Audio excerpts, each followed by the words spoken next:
বাংলাদেশের ক্রিকেট যাত্রার একেবারে শুরু থেকে বাঁহাতি স্পিনার ছাড়া রীতিমতো জাতীয় দল ছিল অকল্পনীয়।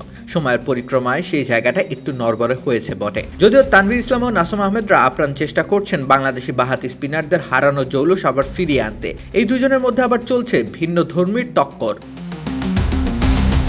ওয়ানডে দলে জায়গা হবে কার, এমন একটা প্রশ্ন তুললে সোজাসাপটা নাসুম কিংবা তানভীরের মধ্যে একজনকে এগিয়ে রাখা দুষ্কর। 2023 সালের ওয়ানডে বিশ্বকাপের পর থেকে তানভীর সর্বাধিক ম্যাচ খেলেছেন ওয়ানডেতে। তানভীরের 9খানা ম্যাচের বিপরীতে নাসুম সুযোগ পেয়েছেন 5টি ম্যাচে।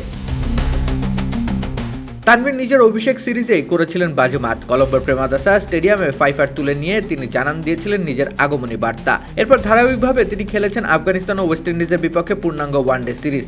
তাতে করে 9 ম্যাচ খেলার সুযোগ পেয়ে 16টি উইকেট বাগিয়ে নিয়েছেন তিনি। একটি ম্যাচেও উইকেট শূন্য থাকেননি।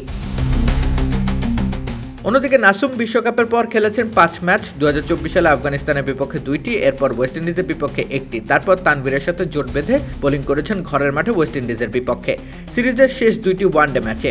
এই 5 ম্যাচে তার ঝুলিতে আছে 9খানা উইকেট। এই দুজনের একসাথে খেলা ম্যাচে দুজনের উইকেট সংখ্যা 9টি। অতএব দুইজনের যুগলবন্দি কন্ডিশন বিবেচনা হতে পারে ভীষণ কার্যকর। কিন্তু শুরুতে করা প্রশ্নের উত্তর নিশ্চয়ই এখনো মেলেনি। দুইজনের বোলিংয়ের ধরন একই, তবে তানভীরের তুলনায় নাসুমের লাইন ও লেন্থের উপর নিয়ন্ত্রণ অপেক্ষাকৃত ভালো। অন্যদিকে তানভীর আবার নতুন বলে সিমের ব্যবহারটা করতে জানেন। এখন দলের চাহিদার উপর নির্ভর করবে কে আসলে দলে থাকবেন। বাংলাদেশের পেস ইউনিট বেশ ভালো অবস্থায় রয়েছে। স্ট্রাইকিং স্পিনার হিসেবে আছেন রিশাদ হোসেন। এখন রানের চাকায় লাগাম টেনে সতীর্থদের জন্য মঞ্চ প্রস্তুতের ক্ষেত্রে নাসুম হতে পারেন ভালো পছন্দ। নিজেও ব্যাটারকে ভরকে দিয়ে উইকেট নিতে পটু তিনি। আবার কন্ডিশন ও প্রতিপক্ষ বিবেচনায় নাসুম ও তানভীর উভয়ই দলের সুযোগ পেতে পারেন।